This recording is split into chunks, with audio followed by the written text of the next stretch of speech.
स्वागत है दोस्तों आप सभी का कीर्तिमान फ्यूचर क्लासेज में। दोस्तों इस वीडियो में कुछ इम्पॉर्टेंट क्वेश्चनों को सॉल्व कराएंगे। सभी क्वेश्चन प्रीवियस ईयर एग्जाम में पूछे गए हैं, तो बिल्कुल ध्यान से समझिएगा। पहला क्वेश्चन है दोस्तों, यदि a plus one upon a is equal to 2 तो a की power 5 plus one upon a की पावर 5 का मान क्या होगा।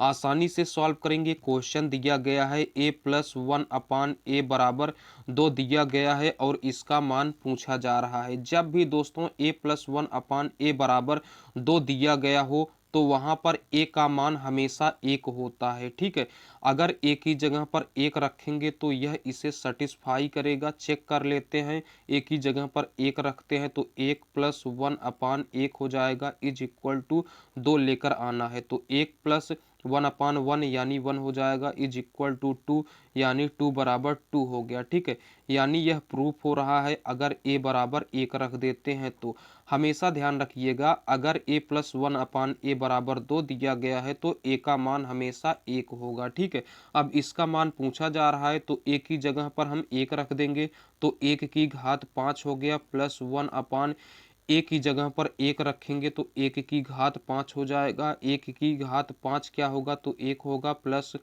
वन अपान 1 की घात 5 यानी 1 होगा।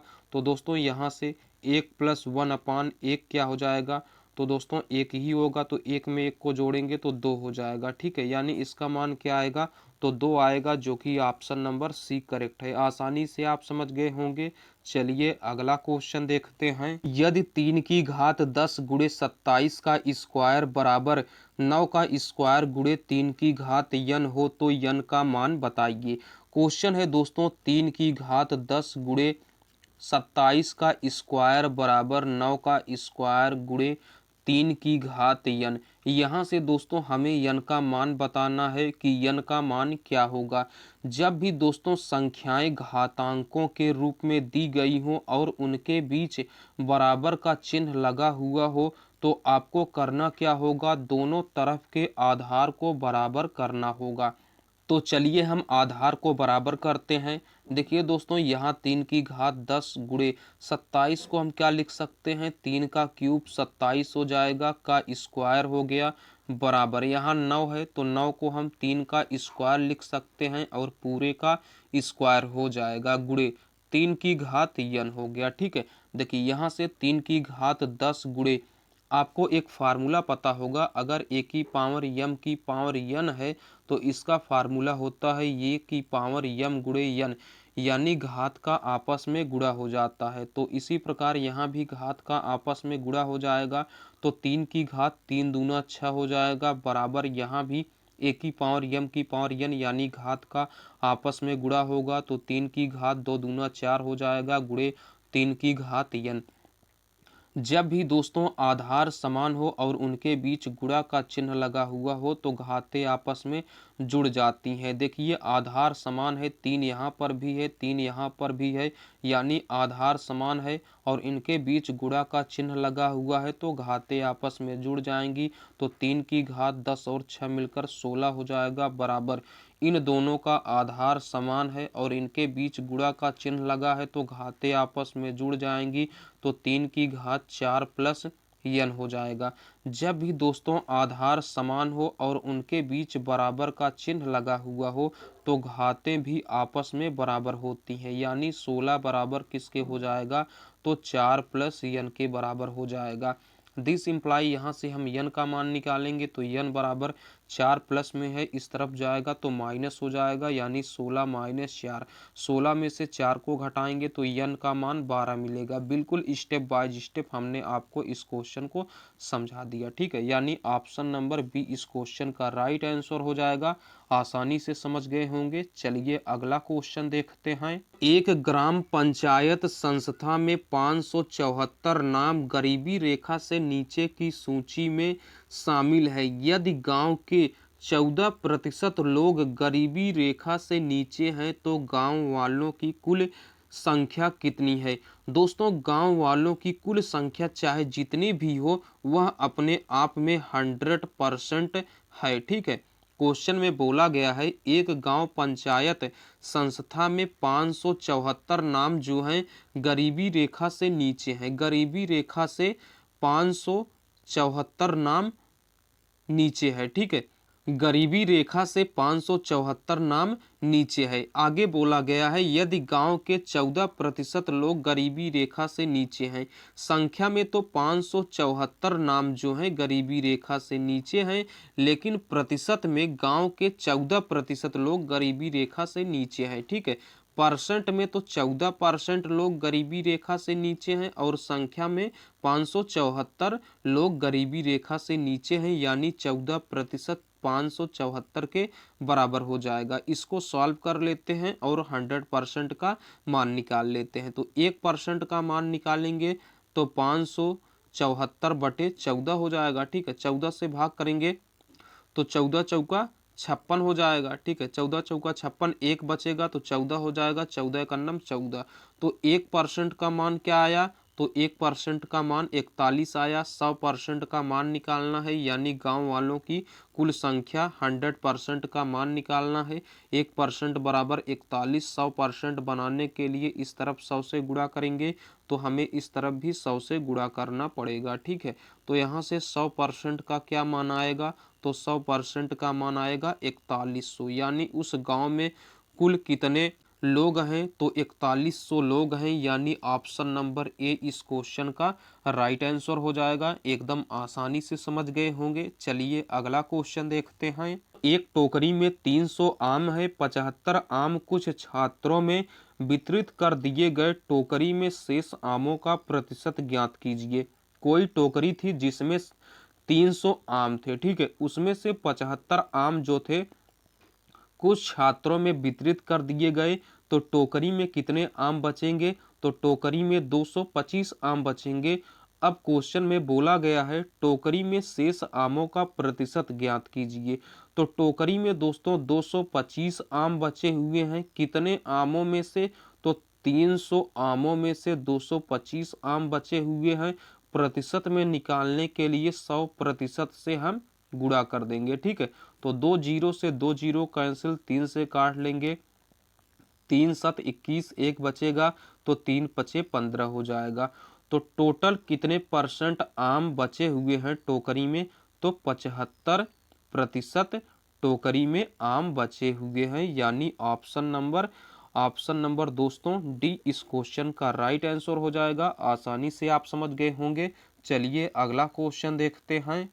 अगला क्वेश्चन है दोस्तों, एक टेप रिकॉर्डर को 1040 रुपये में बेचने पर एक व्यक्ति को 4% का लाभ होता है। यदि वह उसे 950 रुपये में बेचे तो उसे कितने प्रतिशत की हानि होगी?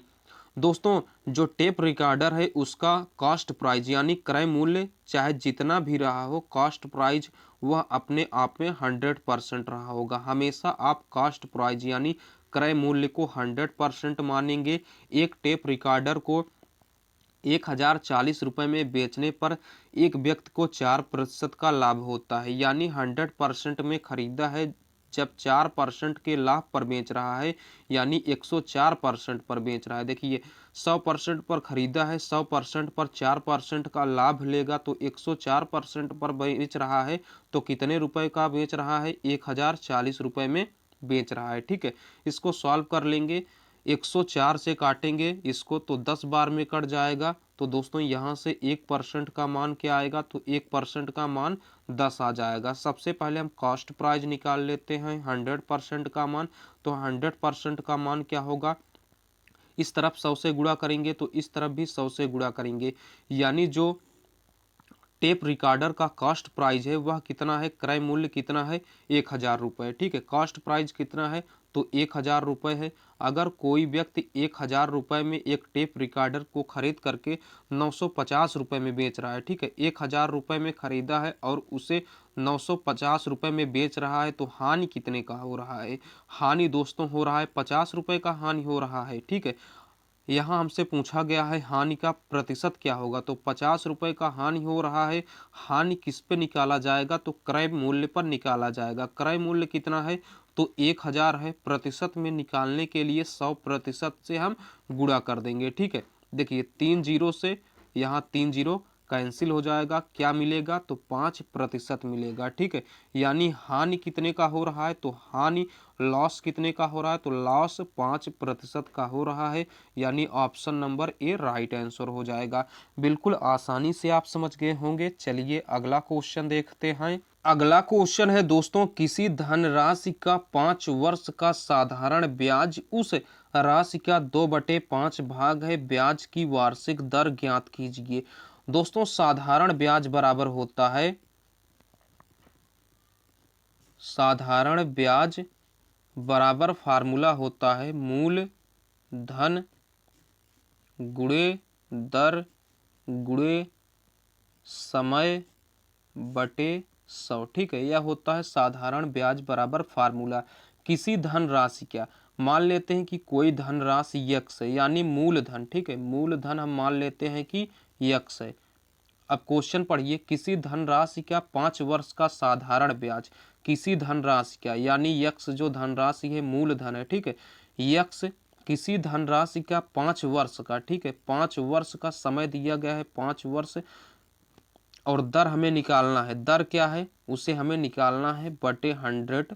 ठीक है, किसी धनराशि का 5 वर्ष का साधारण ब्याज जो है उस राशि का 2/5 है, उस राशि यानी यक्स का जो है 2/5 है, वह क्या है तो साधारण ब्याज है। ठीक है, बस इसको हम सॉल्व कर लेंगे। फिर से समझिए, किसी धनराशि का 5 वर्ष का जो साधारण ब्याज है, किसी धनराशि का जो 5 वर्ष का साधारण ब्याज है उस राशि का 2/5 है, उस राशि यानी मूलधन का 2/5 के बराबर है। ठीक है, बस यहाँ से हमें दर का मान निकालना है, हम इसको सॉल्व कर लेते हैं। ठीक है, 5 का नम 5 20 बार में कैंसिल हो जाएगा, 5 का नम 5 5 चौक 20 हो जाएगा, 4 का गुणा इस तरफ कर देंगे तो 4 दूनी 8 हो जाएगा। देखिए यक्स से x cancel, 8 is equal to दर मिलेगा। ठीक है, दर किस में होगा तो परसेंट में होगा, परसेंट को हटाएंगे। ठीक है, परसेंट को हटाएंगे तो इस तरफ क्या आ जाएगा 100 आ जाएगा और परसेंट हट जाएगा, तो दर का मान क्या मिलेगा तो दर का मान मिलेगा 0.8, यही क्या हो जाएगा दर हो जाएगा। ठीक है, यानी ऑप्शन नंबर बी